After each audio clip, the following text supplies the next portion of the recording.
మనోడు దొంగలకే దొంగ అని చెప్పచ్చు. ఈ టైటిల్ బాగాలేకపోతే పెద్దసారి జోబికే చిల్లు పెట్టిన చిచ్చర పిడుగు అని కూడా చెప్పచ్చు. ఇదిగో ఇదంతా ఎందుకు కానీ అసలు ముచ్చట్లేందుకు చెబుతానో ఆలకించండి. మరి డిఎస్పీ జేబుకే కన్నం వేసిండు, 90,000 కొట్టేసిండు. కొడితే ఏనుగు కుంభస్థలాన్నే కొట్టాలని పెద్దలు కొంతమంది చెబుతూ ఉంటారు. చిన్న చిన్న లక్ష్యాలు పెట్టుకోవద్దు, పెద్ద లక్ష్యాలు ఎంచుకుంటే జీవితం సార్థకం అవుతుందని చెబుతూ ఉంటారు కూడా. కానీ ఒక దొంగ దీన్ని అన్వయించుకొని ఇలాంటి బతుకు ఎంతకాలం అనుకున్నాడో ఏమో, కొడితే పెద్ద జమునే కొట్టాలి అనుకున్నాడు. వెంటనే దాన్ని అమలు చేశాడు. నేరుగా పెళ్లి పందిల్లోకి వెళ్ళి అక్కడ బందోబస్తులో ఉన్న డిఎస్పీ సాబ్ జేబులకి గాలం వేశాడండి. నిజంగానే పెద్ద చేపనే పట్టినట్లయింది. సారు జోబులో 90,000 దొరికాయి.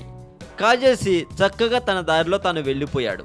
తర్వాత ఎప్పుడో చూసుకున్న పెద్దసారు తన జోబులో కొట్టేయబడిన 90,000 గుర్తొచ్చాయి. తన జోబునే కొట్టేశారు అంటూ పోలీస్ స్టేషన్లో ఫిర్యాదు చేశాడు. ఎవరైనా తమ సొత్తును పోగొట్టుకుంటే పోలీసులకు ఫిర్యాదు చేస్తారు. అదే ఒక పోలీస్ అధికారి జోబును కొట్టేస్తే విశాఖలోని ఒక డిఎస్పీకి సరిగ్గా అలాంటి అనుభవం ఎదురైంది. శ్రీకాకుళం ఎంపీ రామ్మోహన్ నాయుడు పెందుర్తి ఎమ్మెల్యే బండారు సత్యనారాయణ మూర్తి కుమార్తె శ్రావ్య వివాహం బుధవారం రాత్రి ఆంధ్ర విశ్వవిద్యాలయం ఇంజనీరింగ్ కళాశాల మైదానంలో జరిగింది. CID DSP S Bhushan Naidu నూతన వధూవరులను ఆశీర్వదించేందుకు రాత్రి 9:30కి వేదికకు వెళ్లారు. ఆ సమయంలో జనం ఒక్కసారిగా ముందుకు రావడంతో వారిని అదుపు చేసే ప్రయత్నం చేశారు. ఆ సమయంలో గుర్తు తెలియని వ్యక్తులు భూషణ్ నాయుడు జోబులోని 90,000 నగదును తస్కరించారు. నగదు చోరీకి గురైనట్లు కొంతసేపటి తర్వాత గుర్తించిన ఆయన 3 టౌన్ పోలీస్ స్టేషన్కు వెళ్లి ఫిర్యాదు చేశారు. పెద్దసారికి కన్నం వేసిన కొంటె దొంగ అంటూ ఈ వార్త సోషల్ మీడియాలో వైరల్గా మారిందండి. నేను అందిస్తున్న ఈ సమాచారం మీకు నచ్చినట్లయితే లైక్ కొట్టండి. ఈ వీడియో కింద మీ ఒపీనియన్ని కామెంట్ రూపంలో పెట్టండి.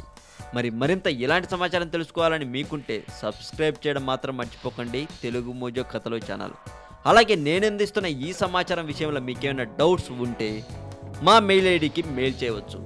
Telugu Mojo mail ID telugumojo1@gmail.com.